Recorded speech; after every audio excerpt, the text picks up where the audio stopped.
This is what I refer to as a perimeter screed. That is Sakrete sand mix, my choice of mortar mix for shower pans. I don't get it very often, only because it's sold typically at Lowe's, and I don't shop at Lowe's that much, but I absolutely love it. I know in other videos I've talked about Quikrete, which is sold at Home Depot, but this Sakrete sand mix that you just saw is my go-to product when I'm doing shower pans. The reason I like it better, my take on it, is that the aggregate, which is a sand, is a thicker type of sand. Rather, it would be like play sand. But all I know is when I work with it, when I screed it, when I play with it and do what I'm doing here, everything that I want it to do works a lot better, much easier. And for that reason alone, it's my go-to product. There are different types of mortar mix. Mortar mix is typically, when it's pre-mixed, 4-to-1 ratio, meaning 4 parts of sand to 1 part of cement. A lot of people mix it by hand, and in that case, you would downsize. You would make it a little less rich. So you would perhaps do a 3-to-1. Because you want more aggregate than you do the cement. Either which way, moving forward with this is because I call this a perimeter screed. It's my own little term because we are doing the perimeter on this. If you've watched any of my videos going back in time in the last dozen years or so, you will see that I don't do this as a rule. On occasions I will do it. Usually everything that I do, all the different product or different ways that I go about making a shower pan, has to do a lot of times with what I'm able to get and also the pan itself. This one, I specifically bought this product so that I could show this perimeter screed and let you know that there are other products that you can use and other ways of doing things. I'm going to say that most guys who build showers do a perimeter screed. That being said, as I said before, I so rudely interrupted myself, you will not find very many of my videos that show this process. Normally I'm just throwing all my mortar mix in there and I'm just moving it around, physically moving around with my hands and all that stuff, packing it down, and then probably, I don't know, 15-20 minutes into it, I finally throw a level on it. My eye is relatively good on figuring out level. But for homeowners, DIYers, people that are trying to do their own shower pan, this is probably the easiest way to go, even though it might seem a little daunting. So the idea being is, you saw I have 4 sides of my shower pan with mortar. And I'm going to cut that back. I think it's probably about 5-6 inches out from the perimeter right now. And I think I don't remember if I'm going to cut this back or not. But you only need probably about 4 or 5 inches of this mortar mix going around the perimeter. And the idea being is that you start with 1 out of the 4 and you get that level and you work off of that. And so in this case, I'm obviously working off that left side, and I'm getting that as level as possible, and then I'm just going to follow that level all the way around till I get back to it. So from that point, you could start down where my knees are at front of the curb, or you can start on the back wall. I believe I'm going to start on the back wall and go forward with that. I didn't talk about the ratio with water and mortar. One of the reasons why is I don't have a recipe for that. Generally speaking, I'm doing about 3 to 4 spongefuls per bag. These bags, I know Quikrete is 60 pound, and I want to say Sakrete is also 60, but it might be 80 pound. Either which way, I'm using, like I said, basically 3 to 4 spongefuls. When I say spongefuls, the typical sponges that you'll see in this video that we use in this process. So I just soak up the sponge and I pour it in there. I just squeeze all that water out and mix it up that way. There is a I'm just stopping myself, trying to see if there's any information I can throw out there at you. When I'm trying to get that portion of the screed to match up to my left side, you'll see I'm just kind of adding some of the mortar mix in there where I need it at, and then I'm double checking to see if my rise is exact where I needed it, and put my level on it. Have a good level. Have a couple of 2 or 3 good levels, not the cheesy ones that you can get at Home Depot, although they're not too bad until they get used a few times, and then they become out of level at a certain point. Even dropping it can cause that to happen. These are Stabilos, and it's my go-to. I take very good care of them, and I use them specifically when I need a really, really good bubble going on. But yeah, so what I was doing earlier, I was packing down that left side where I got my level on. I was packing that down as I was leveling it, and packing it down, making sure that the mortar is nice and compact as possible. You don't want to go through this whole process and have kind of a flimsy, mortar pack. So just pack it down. You're going to see quite a bit of that. I'm packing down quite a bit, and I'm going to talk about that as we go through the process, because the packing down is something that some people will say that's not really necessary, and I disagree 100%.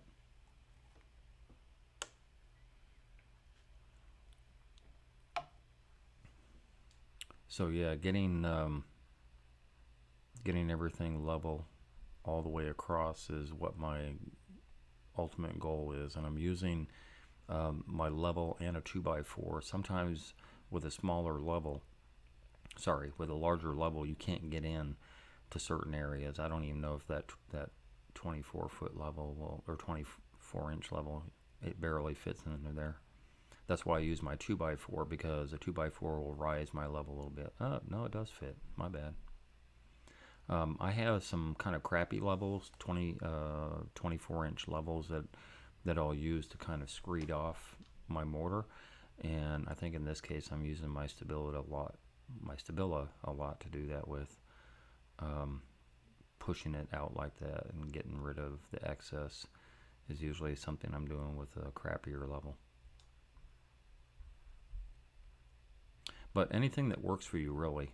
I mean, a 2x4, some type of straight edge, 2x4, a 1x, just about anything that's a straight edge will work for you to kind of screed all your excess off. But yeah, what I was getting back to earlier about mixing the mortar, there is a mantra about doing a dry pack. I have had quite a few emails and phone calls in the last couple of years because the dry pack notion has really been pushed in this business, meaning that when you clump up your mortar after you've mixed it up, when you clump it up in your hand as if you were making a snowball, that it shouldn't fall apart. It shouldn't break apart easily. But that being said, you could do that with almost any dry pack, or any mortar mix for that matter. If you were doing brick mortar, which would be much runnier consistency, you could still hold it, squeeze it in your hand, and it would not fall apart. So I think people are erring on the side of caution to the back end of that, meaning using less water and not more. And that has become dangerous with these emails and phone calls. The complaint is that I did a dry pack, Bob, and I did the best I could, and then the next day it's still kind of, some of the mortar doesn't seem to be compacted. It's flaking off, and I've got dust and I've got sand particles, and 2 or 3 days later, I'm the same issue. I vacuum up, the surface, and then just over and over again. And I don't know how to respond with that. I'm usually telling them that I think they didn't use enough water. Because in order for cement to actually work, it has to work with a moisture content of some sort. And I think people are missing the boat on this dry pack notion. It's probably better that you mix it runnier than to mix it drier, is my take on it. It's going to be very, very obvious if your mortar is just like real bad runny, it's going to be real obvious that you put way too much water in than what is necessary. But I think the danger is not that you have the mortar too wet. I think the danger is that you have it too dry. That's my take on it. Because if you watch my videos going in the past, my mortar mix is wet enough that, a couple hours after I've set it, then, you see the water kind of surface to the top. And, of course, that excess water will drain into the drain overnight, and the thing is still solid the next day. It's not extremely wet, but of course that's going to happen with any type of cement product that you use that has a moisture content. So if you were doing, say, a sidewalk or something like that, it's called cream. And when the cream rises to the top, that's just the excess water that's in the concrete, and it should rise to the top. Mortar is a little different animal, a little bit different, but kind of the same. In that, yes, you can make it way too rich, way too runny, but I would rather see a homeowner use a little bit more water than what a dry pack would be, than to not know, because that's going to be contingent on how many bags of mortar you use. On a typical tub to shower conversion, I'm using 4 bags. I think I purchased 5 on this. I always purchase one more than I think I need, because it's much easier to have an extra one that you take back rather than be shy of one and then you have to stop what you're doing and go pick up another one. So if I think I'm going to use 4 bags, I'm buying 5. If you think you'll need 5, get 6. I always err on having too much than not enough. I'm going back and forth a little bit with this video. You'll see that I actually took my shovel and I threw in a bunch of mud a little while ago, not a few minutes ago, and then we went back to the perimeter screed again, because the way I edited this video, it was a little difficult to find the starting point, but I was okay with that because I talk a lot and there's a lot of information that I'm trying to provide, so I don't want it to run too fast. See, there I go doing the same thing I got through doing. It's like deja vu all over again.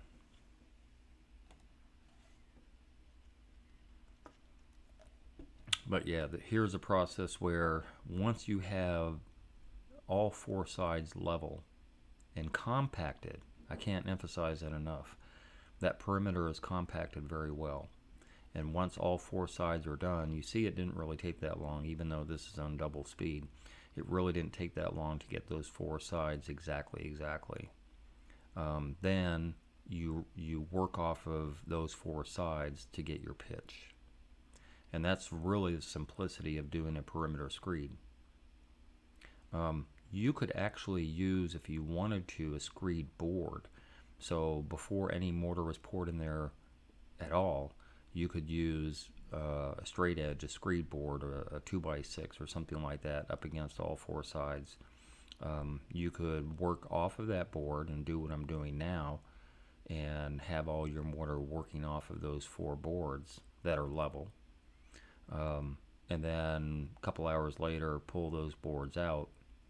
I would suggest probably rubbing them down with just a little light engine oil so that they pull out easily. And then pack down, where the voids are. Don't leave your boards in your pan.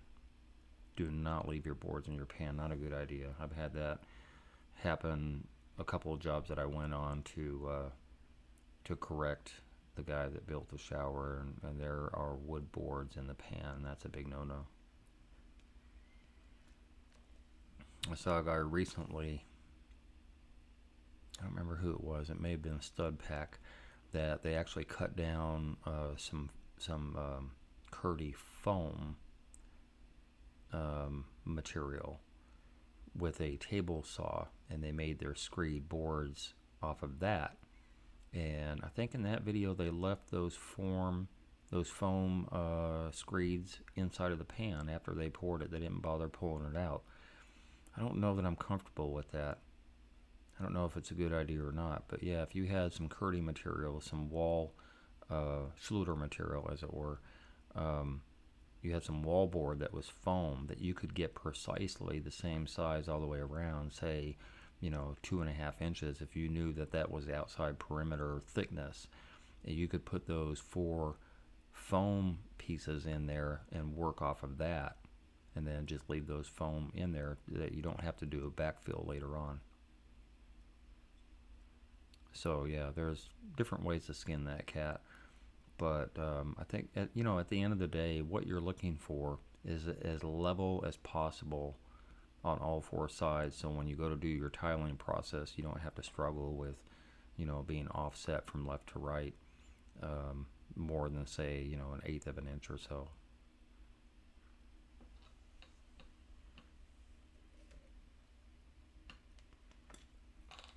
One of the things I'm focused on, you saw me touching the drain, I want my screws lined up left to right or front to back, but I don't want them cockeyed.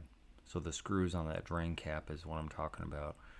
And it bothers me to no end when I see screws kind of cockeyed. Like, I don't know why.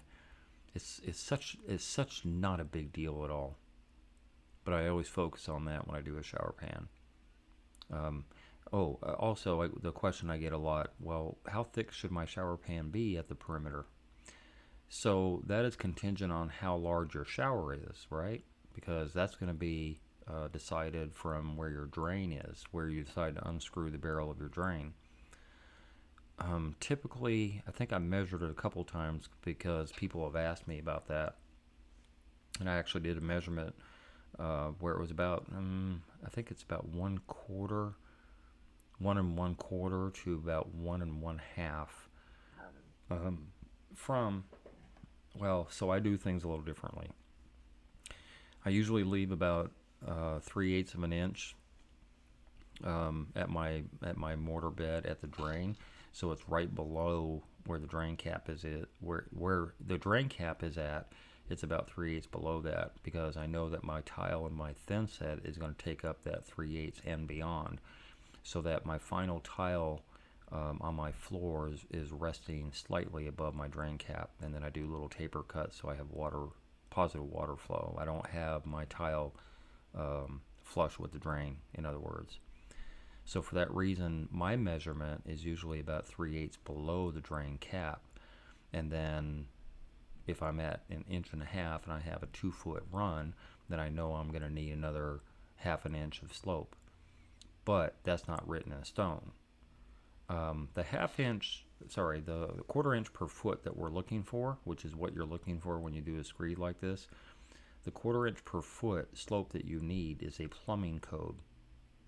And so yes, in a drain pipe where there's nothing going on except water, it works pretty well.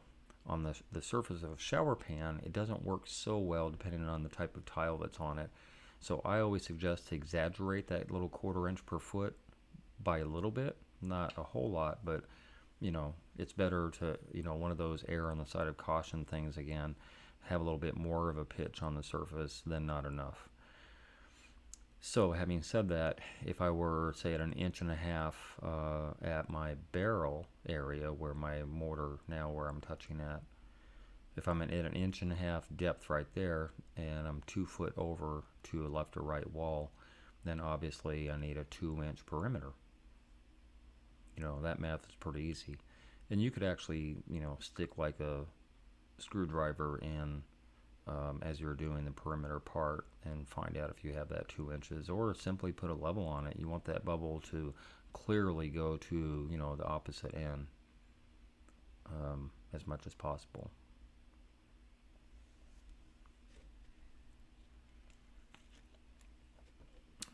So here you see I'm using my trowel to just kind of like, there's a lot of manipulation.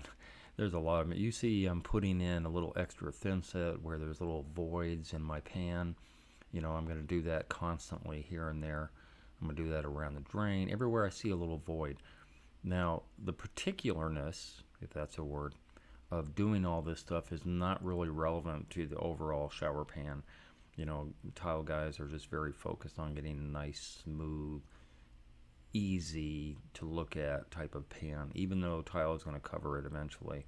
We just want it as perfect as possible, and that's basically what I'm doing here. You know, like if I just took off all the excess mortar at this point, got rid of that and left the pan the way it is and let it dry overnight, it'd be fine. But I'm just trying to get it as perfect as possible. You know, every tile guy knows he's going to be following himself with tile, and so therefore we just want the tile process to go as easy as possible, so all the prep matters.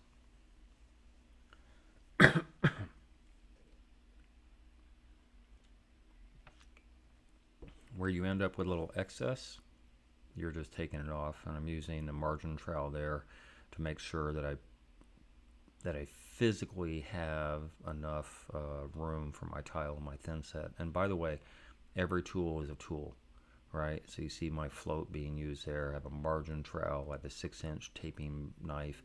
I have 2 different trowels, if you noticed.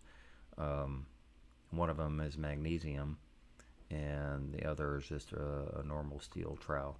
The magnesium float is more in line with concrete than it is mortar, but it has rounded edges, so it's not dinging into your, you know, your shower pan is sloped. It's not straight. And so if you try and use this this little steel trowel that I have, inevitably, as you're trying to manipulate your mortar, you're gonna cut into your shower pan with the sharp edge of that trowel. So I just have a different trowels for different purposes. I have all my tools are being used, like I said, with my 6-inch blade and all that stuff. I want to get back to the shower drain. When I am packing down the perimeter, I'm also packing down around the drain. And you want that area to be nice and compact. Well, you want the whole thing to be compact. And that's where where I toenailed off before, where I said I'm going to get back to that compact thing. There's an idea out there that a floated mortar bed like this should not be compacted over and over and over and over and over and over, right? Because the water in, water out system that we're accustomed to doing in this business is kind of a dying relic, since most people are waterproofing, as I do, the surface before we tile. But not packing it and packing it and packing it and packing it allows the sand to actually let the water flow through your pan a little better than if you were just constantly packing it down, packing it down. I don't see harm and foul at all whatsoever in overpacking a mortar bed, because you don't want it to crack. And you don't know how well you packed it because you can't see up underneath it, and you can't see all the areas that you've worked around. But a couple of the areas that are extremely important to pack down are going to be those corners, because of that fold that you see with a pan liner. You want to pack those corners down as good as possible, and around the drain. Those are the 2 Achilles heel areas.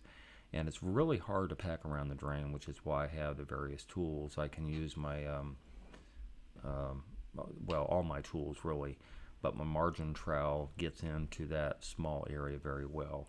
And then I can push down on that margin trowel with 2 hands and just you know, get a really good pack around the drain area. Don't try unscrewing your drain the next day to get your height. If you don't get your height the first time, leave it alone. Because I've had people like, I unscrewed my drain after I poured my pan. It's like, no, why would you do that? You want your drain to be anchored very well with the mortar.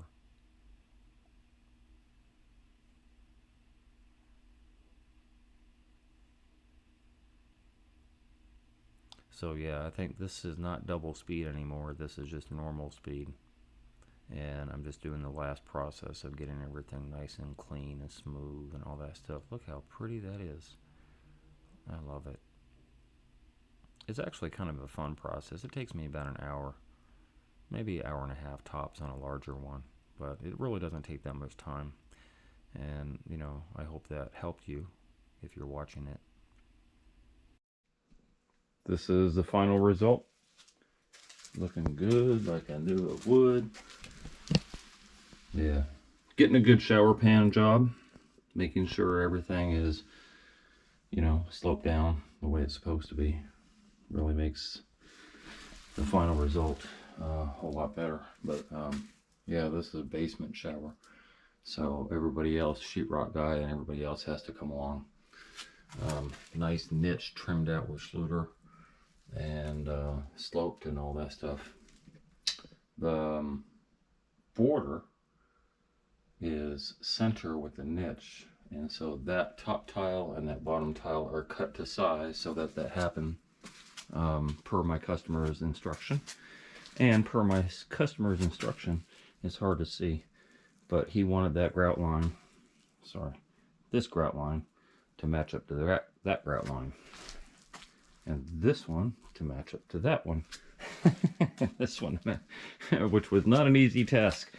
It's not a large floor, but it still required a lot of measurement and laser and all that stuff. But yeah, nice final result.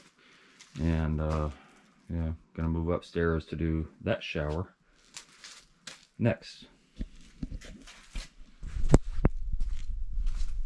Hey, if you enjoyed that video and you learned something, consider being a Patreon member. $5, $10, $15 a month would help me greatly produce more videos. I make nothing from YouTube at all.